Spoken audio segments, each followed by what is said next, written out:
und halten deshalb auch die kongolesische Regierung in ihrer Abhängigkeit.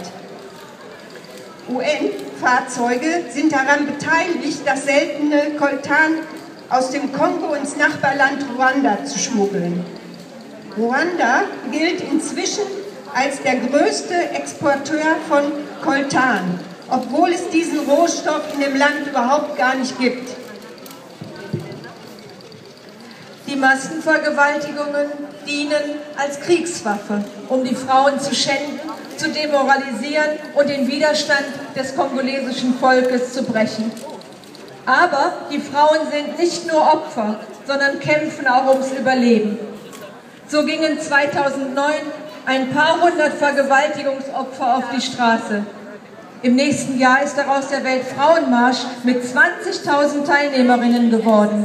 So die Süddeutsche Zeitung von 2012.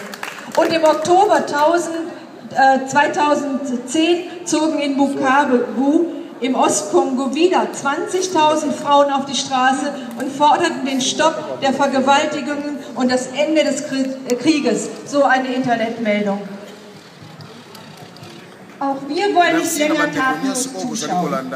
Deshalb laden wir euch alle zu einer gemeinsamen Veranstaltung des Frauenverbands Courage und des Vereins Ashakongo ein. Also diese Veranstaltung ist morgen Sonntag um 15 Uhr im Haus der Jugend in Bari.